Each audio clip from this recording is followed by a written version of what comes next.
WildChild's in the gap now between Guadeloupe and Dominica.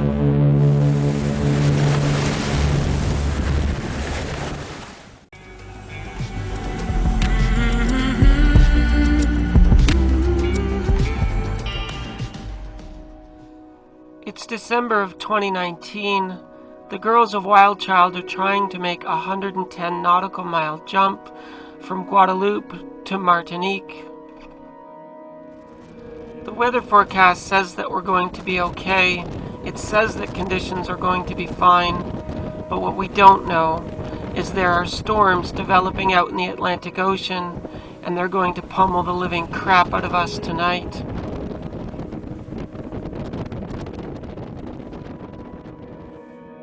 So WildChild's in the gap now between Guadeloupe and Dominica.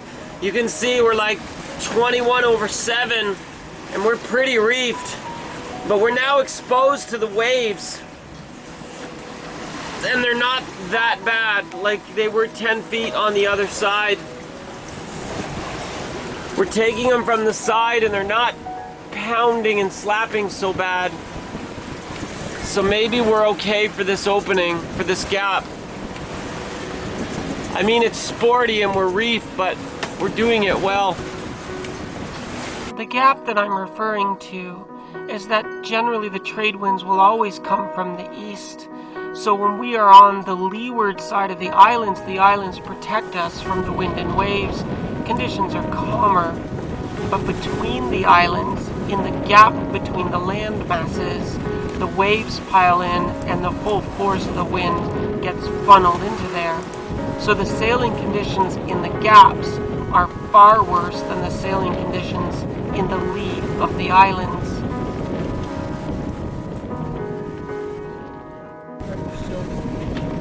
By now, Captain Lexi is a pretty experienced sailor chick. I know to be cautious. You can see the way I have the boat rigged with the storm sails set. I have the Jenny reduced to less than 50%, and the storm sail brings a CLE in towards the mast and low towards the deck. Also, I've got a reef in the main. I've set WildChild up so that she will be able to take heavy gusting without getting knocked over. I have enough power to move in light winds. I have enough power to drive up and over the waves, but I'm cautious because I don't want to get laid over on my side.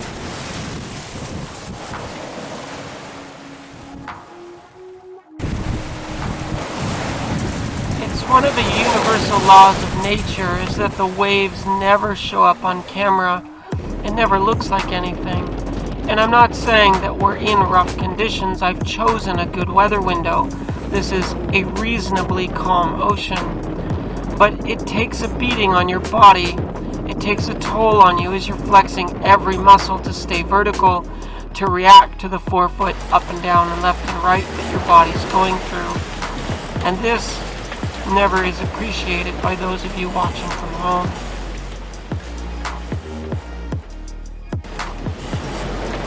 I am wearing my life jacket. I am tethered into the high side. I am sitting on the low side so I can see ahead underneath the front sails. I'm listening to podcasts, and all day long I'm flexing my muscles to try to keep myself vertical. It makes you tired, it makes sleep nearly impossible, and this slowly wears you down, hour after hour, until you get really exhausted. And this is easy sailing conditions.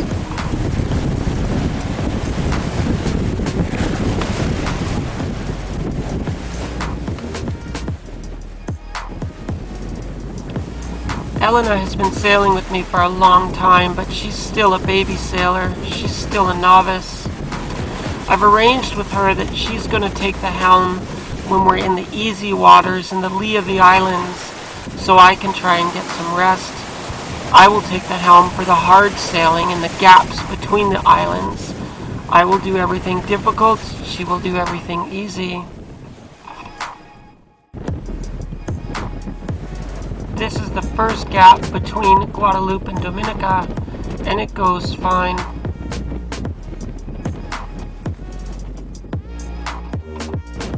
After this, Elena takes the helm in the lee of Dominica, and of course she doesn't film anything for you, but the conditions were calm as the sun set.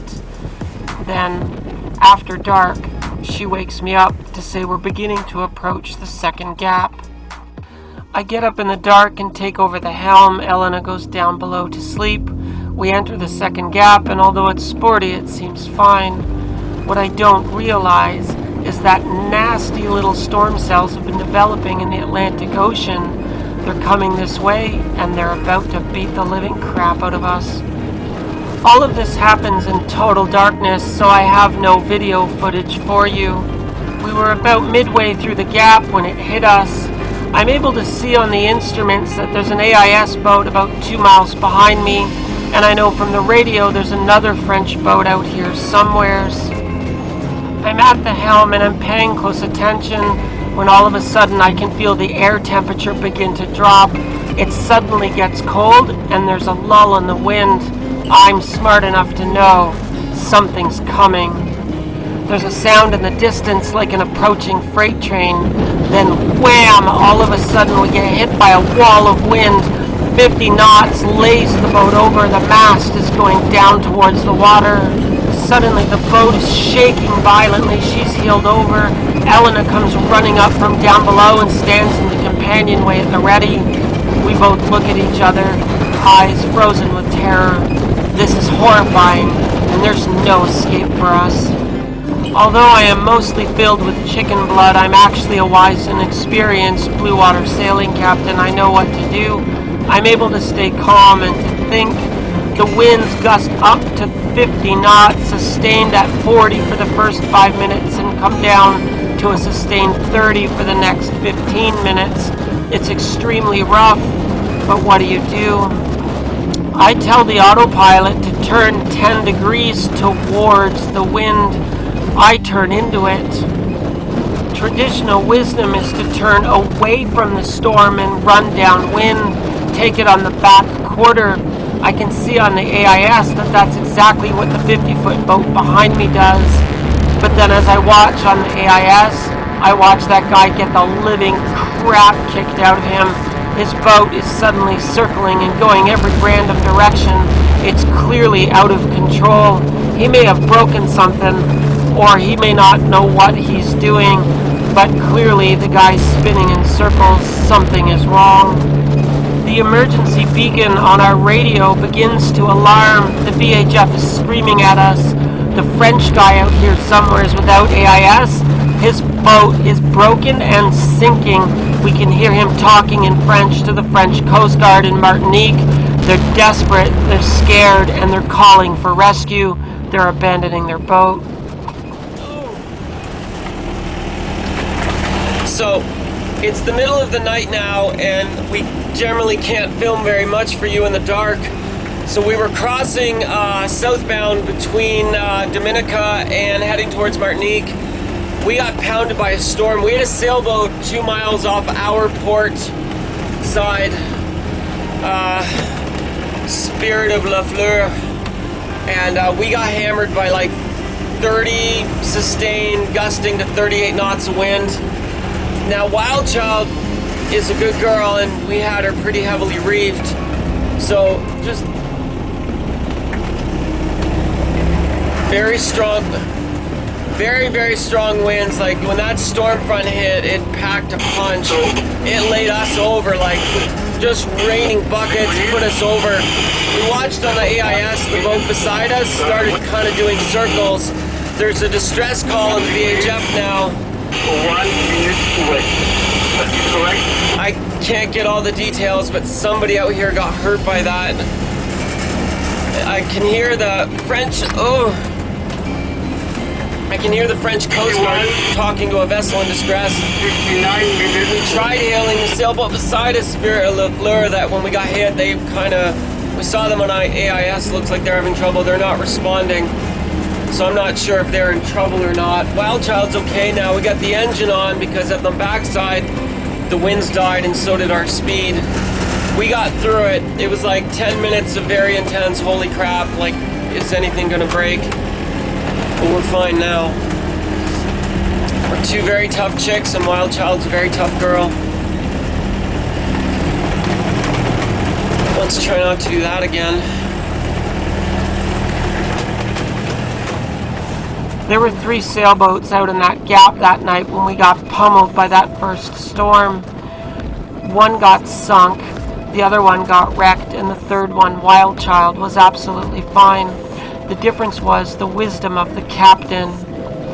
I have enough experience to know that the thing that you should do, depending on the configuration of your sails, was to turn your sails towards the wind. This has the effect of taking a big giant sheet of plywood and holding the edge onto the wind. The power of the wind gets bled off. Sure, the sails are shaking and flapping and the whole boat is rattling, but the power of the wind is being bled off. Traditional old man sailing wisdom is to turn downwind and run with the wind, which is exactly what the AIS boat did. Problem is, your sails are full. The boat now has to absorb the power of the wind, and it can quickly and easily overwhelm your rigging. When this guy behind me turned downwind, as you're supposed to do, he overpowered his boat and probably broke something. Yeah, I'm good with that. We end up dealing with storm cell after storm cell throughout the entire night into the next morning as we're approaching Martinique. But we know what we're doing. We know how to handle it. It's falling wind. I'm fine with it. Oh, it's the main. I'm gonna fall off 10. WildChild has a lot of sensors and information and data available to the captain at the helm so I can make good decisions. Each storm I have to make complex decisions and figure out what the right course of action is. I have to figure out how to bleed out my sails all night long or into the next day. That's exactly what we do.